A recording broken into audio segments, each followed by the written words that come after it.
Halo semuanya, Assalamualaikum warahmatullahi wabarakatuh.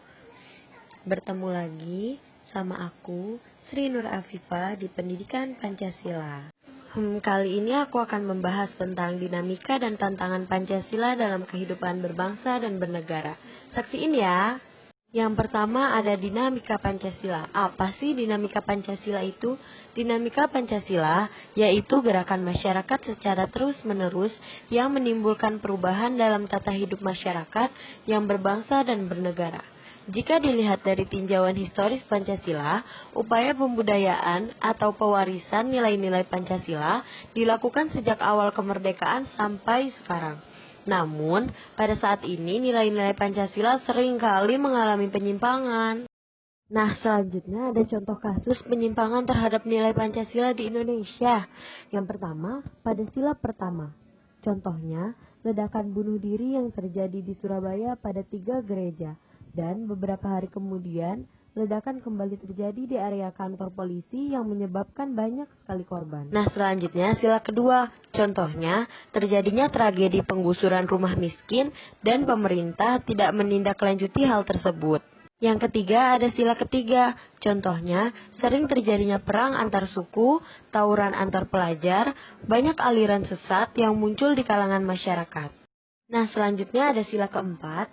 Contohnya sering terjadi ketidakadilan hukum, ulah wakil rakyat yang memalukan, dan korupsi. Salah satu contoh ketidakadilan di Indonesia, yaitu hanya karena mencuri makanan seharga Rp2.000, maka diberi sanksi 2 bulan penjara.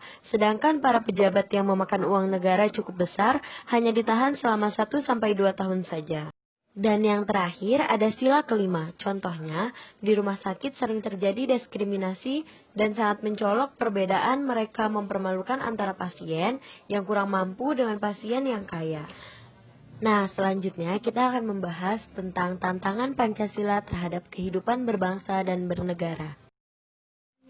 Salah satu tantangan terhadap Pancasila dalam kehidupan berbangsa dan bernegara yaitu meletakkan nilai-nilai Pancasila tidak dalam objek yang sebenarnya, sehingga nilai Pancasila seringkali menyimpang dari kehidupan berbangsa dan bernegara di Indonesia. Kemajuan teknologi yang tidak dapat dikendalikan dan dikontrol akan menghasilkan masalah yang dapat mengancam atau merusak suatu bangsa itu sendiri. Nah, ini dia 5 contoh tantangan Pancasila di era globalisasi. Yang pertama ada pemahaman Pancasila. Saat ini masyarakat mengalami penurunan intensitas pembelajaran Pancasila dan kurangnya efektivitas dan daya tarik pembelajaran Pancasila. Nah, yang kedua, derasnya arus globalisasi sehingga mengarah kepada menguatnya gejala polarisasi dan fragmentasi sosial yang berbasis sara. Selanjutnya, masih lebarnya kesenjangan sosial saat ini. Selanjutnya, masih kurangnya keteladanan dari tokoh-tokoh pemerintahan dan masyarakat. Yang terakhir, semakin melemahnya nilai-nilai Pancasila dalam kelembagaan politik, ekonomi, dan budaya, serta masih melemahnya wawasan ideologi Pancasila di kalangan penyelenggara negara.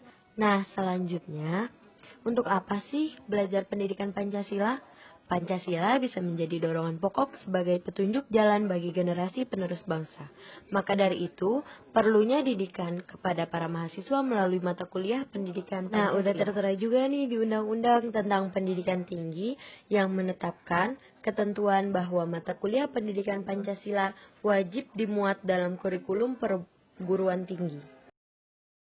Nah, lalu bagaimana sih Pancasila menghadapi tantangan globalisasi? Ketahanan ideologi Pancasila kembali diuji ketika dunia masuk pada era globalisasi, di mana banyaknya ideologi alternatif merasuki ke dalam segenap sendi-sendi bangsa melalui media informasi yang dapat dijangkau oleh seluruh anak bangsa. Tantangan selanjutnya adalah eksklusivisme sosial yang terkait derasnya arus globalisasi yang mengarah kepada menguatnya kecenderungan politisasi identitas, gejala polarisasi, dan fragmentasi sosial yang berbasis sara.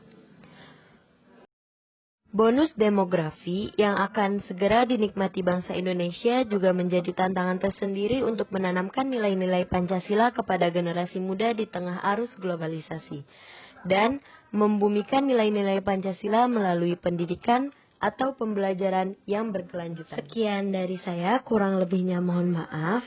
Sampai ketemu di video Pendidikan Pancasila selanjutnya. Terima kasih. Wassalamualaikum warahmatullahi wabarakatuh. Semoga selalu sehat.